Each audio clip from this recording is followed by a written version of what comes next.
Senador, muy buenos días. ¿Y en qué consistió ese trabajo de ayer? Hola Jesús, un saludo especial a los televidentes, a los internautas, a los oyentes en esta hora de esta buena mañana. Así es, después de este triunfo de Gustavo Petro y de Francia Márquez, que implica un cambio histórico y una gran ilusión y esperanza para Colombia, dos mensajes iniciales del presidente electo. La polarización quedó atrás, lo que sigue es la unidad de la nación, la fraternidad de la nación, la paz es con todos, y tres ejes fundamentales: la paz, la justicia social y la justicia ambiental. Para lograrlo, ayer mismo tuvimos la primera reunión de bancada de gobierno, como bancada parlamentaria mayoritaria del Pacto Histórico, para definir una hoja de ruta e invitación que reitero, a los partidos que quieran acompañar estas líneas de gobierno, particularmente a quien ha sido hermano en la tarea de la construcción de la paz, la coalición Verde, Centro Esperanza, a los partidos de origen liberal que no olvidamos nos acompañaron en la aprobación del marco para la paz, de la creación de la JEP, en la ley de víctimas, y por supuesto retomaremos con ellos unas mayorías parlamentarias que le garanticen a Colombia la gobernabilidad suficiente para sacar adelante las reformas que el pueblo colombiano ha exigido. La paz y la polarización, dos puntos fundamentales que ha mencionado el presidente Petro, y eso se da a través de un abrazo, creo yo, un acercamiento con esa oposición férrea que ha sido histórica en el país, y es el expresidente Álvaro Uribe Vélez. ¿Cuándo va a ser ese encuentro, ese abrazo, esa confraternidad que se va a tejer con él? Tenemos tres retos. El primero, cumplirle a las mayorías colombianas, a los jóvenes, a los campesinos, a las mujeres que votaron por el cambio, por las reformas profundas que encarna Gustavo Petro en su propuesta de cambio histórico. El segundo reto, 10 millones de colombianos votaron por el ingeniero Rodolfo Hernández. Muchos lo hicieron por temores que tenían o que aún tienen. Tenemos la tarea de aliviar esos temores y de transmitirle seguridad, confianza, estabilidad y la mano tendida a esos 10 millones de compatriotas para un gobierno de unidad nacional. Son esos 10 millones los destinatarios del primer mensaje. Y el tercer reto, por supuesto, es garantizar a todas las fuerzas de oposición, a aquellos que decidan hacer oposición, todas las garantías, todo el respeto por la oposición, todo el diálogo necesario a todos los líderes de la oposición, incluyendo al expresidente Uribe, que usted menciona, pero también a los excandidatos que se alinearon con el ingeniero Rodolfo y que representan algún liderazgo en la oposición. Habrá que ver finalmente quién es el líder de la oposición. El ingeniero Rodolfo tiene derecho a una curul en el Senado que creamos en el Estatuto de la Oposición para que pueda ejercer esa tarea. Comunicación abierta, fraternidad, unidad, porque Colombia somos todos y entre todos la sacamos adelante. Senador, y desde el estudio nuestros compañeros tienen algunas inquietudes que se las van a plantear. Enseguida adelante, compañeros, se los escucha el senador. Gracias, Jesús. Mi primera pregunta para el senador Roy Barreras es si ya ha intentado extender algún tipo de diálogo con el expresidente Álvaro Uribe o si piensa durante estos días extenderlo. ¿Cómo van esas gestiones, esos acercamientos con el expresidente Uribe? Juan Carlos, primero, esa no es tarea, lo saludo, que nos corresponda a nosotros en la bancada parlamentaria. Ese es del fuero exclusivo del presidente electo. Él determinará los lineamientos de ese gran acuerdo nacional y su comunicación con las distintas voces de la oposición le compete exclusivamente a él, de manera que será el gobierno y no el Congreso, el gobierno electo, quien comparta con los colombianos esa agenda cuando tal comunicación ocurra, si llegase a ocurrir. Ojalá ocurra.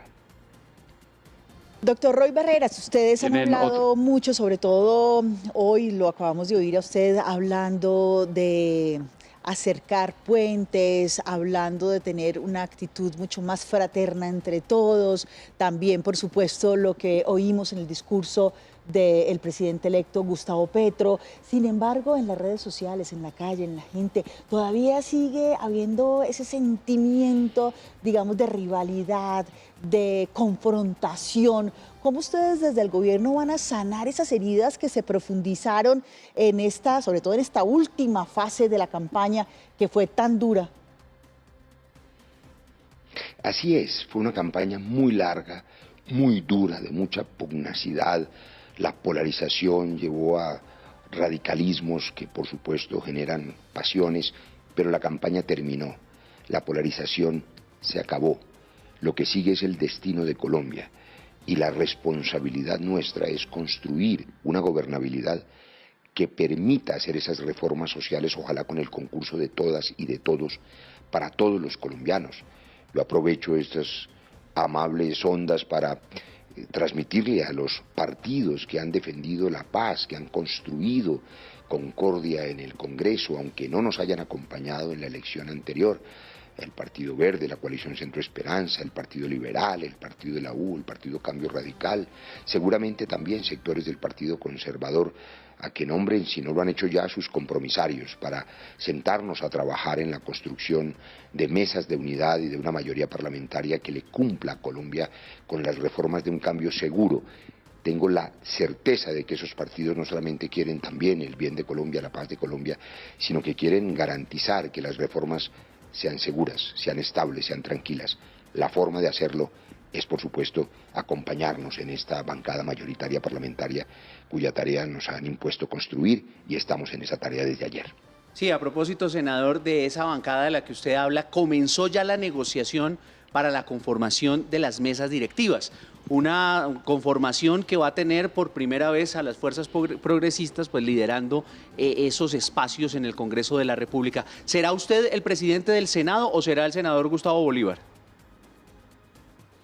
No sé, ese es un tema que corresponde a la bancada paritaria del Pacto Histórico.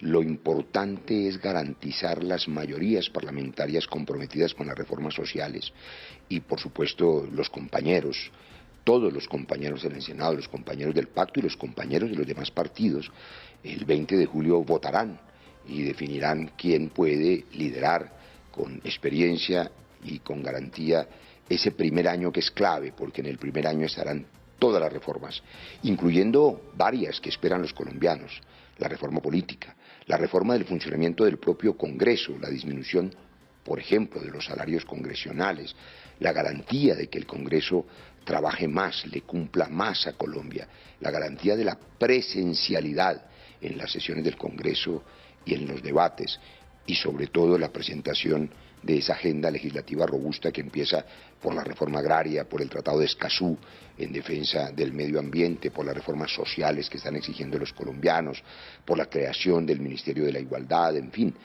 El desarrollo del programa de gobierno de Gustavo Petro será el eje alrededor del cual invitamos a todos los partidos a acompañarnos en estas mayorías. 6 de la mañana, 49 minutos. A esta hora, aquí en Señal de la Mañana nos atiende el senador Roy Barreras. Senador, yo quisiera hacerle una pregunta puntual. ¿Usted se ve más cercano en el Congreso de la República, en el Legislativo, o quisiera tener a lo mejor un papel en el Ejecutivo? Es indudable su cercanía con el presidente electo Gustavo Petro. Él le ha hablado a lo mejor de tener algún papel importante en el Ejecutivo, a lo mejor.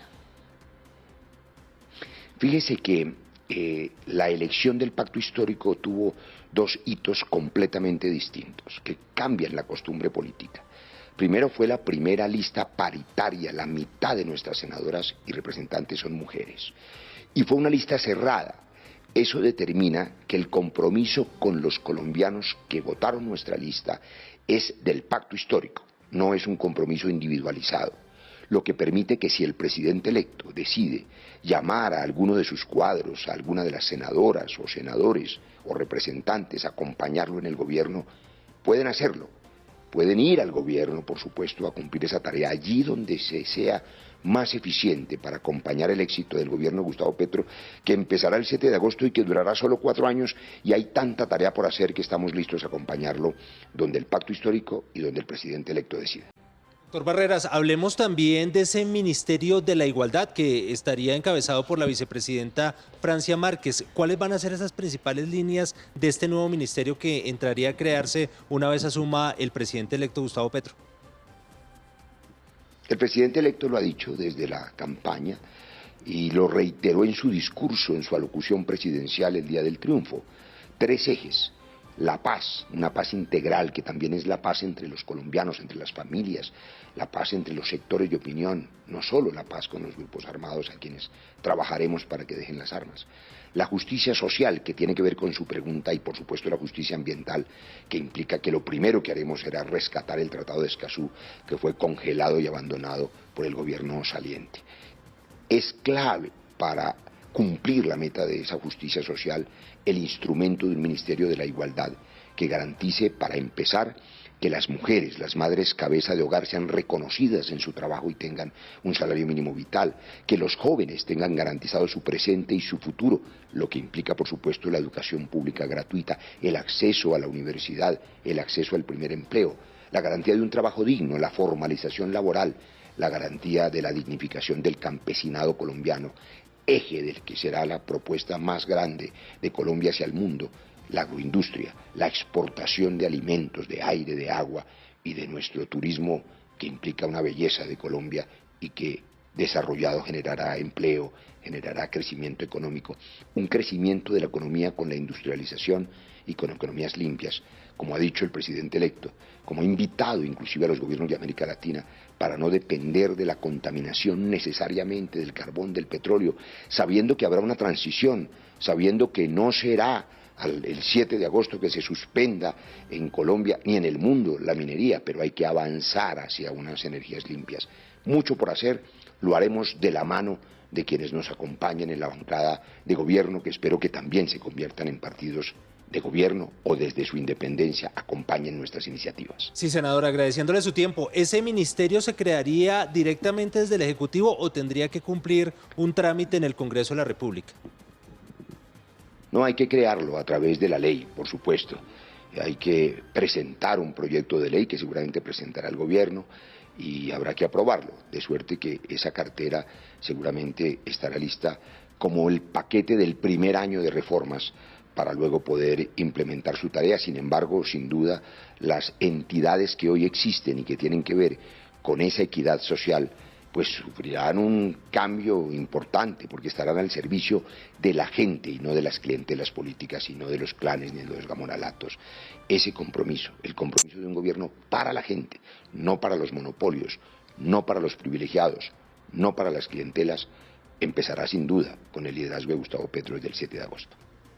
Senador, ya hemos empezado a ver algunos efectos negativos de empresas del sector minero energético que están aquí en Colombia, que han empezado a haber reducido los precios de sus acciones y hay mucha incertidumbre sobre lo que va a pasar con Ecopetrol, esto por los anuncios de prácticamente finalizar todas las nuevas exploraciones en el país. También hemos visto lo que se ha venido hablando acerca del precio del dólar, esperaremos a que se abran, digamos, las bolsas en Colombia para saber qué va a pasar con esto. ¿Qué acciones tienen ustedes previstas para tratar de controlar este tipo de efectos que se pueden presentar cuando ya se empiezan a dar desde ahora, pero también cuando ya esté posesionado el presidente electo Gustavo Petro?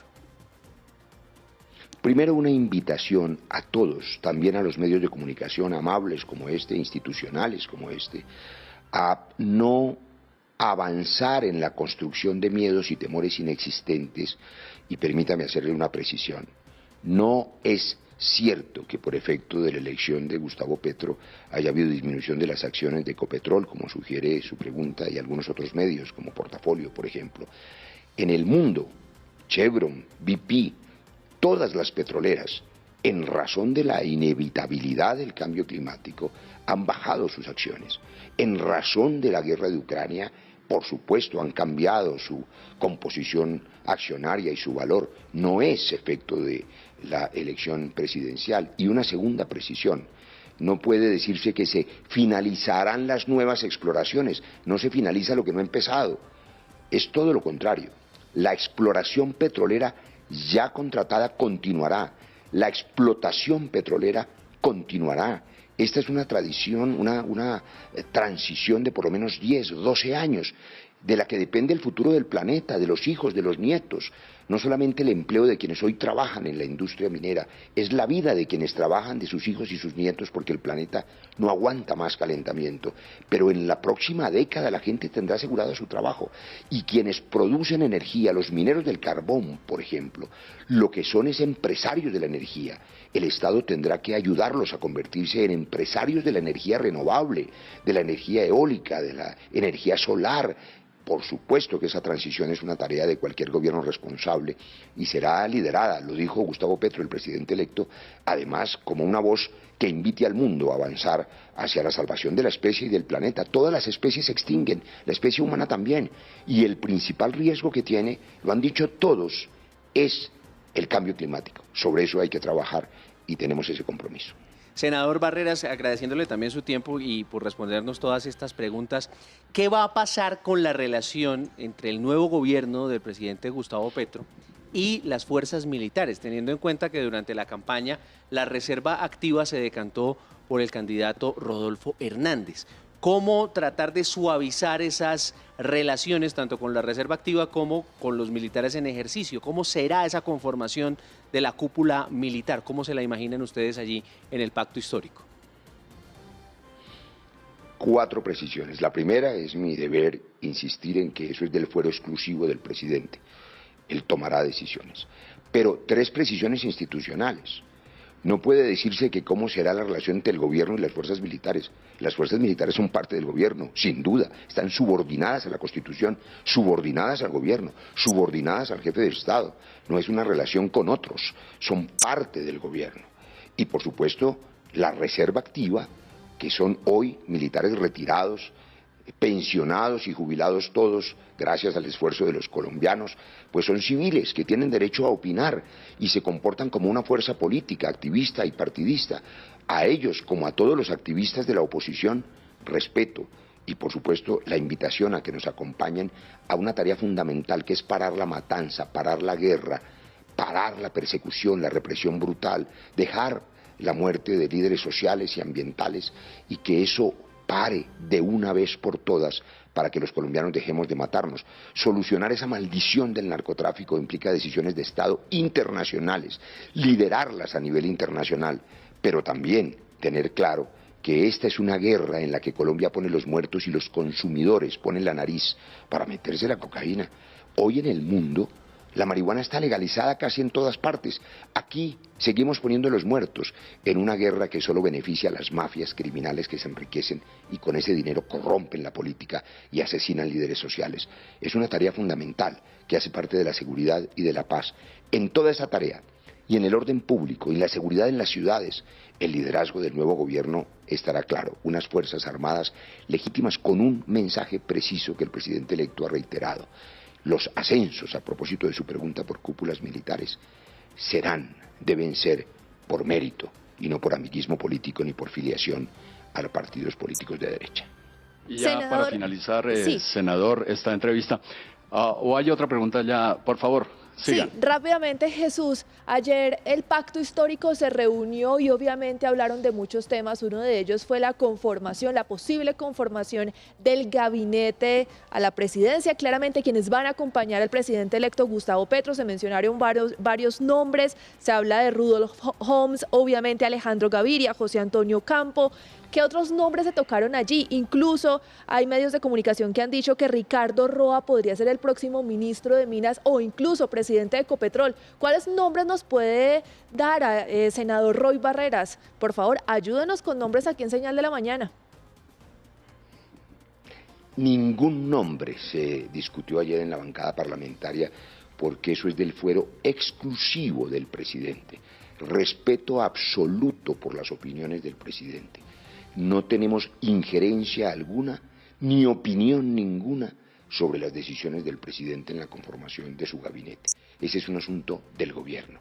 La misión que nos ha impuesto el presidente electo es construir las mayorías parlamentarias para las reformas sociales que el pueblo colombiano ha exigido y nos aplicaremos en esa tarea.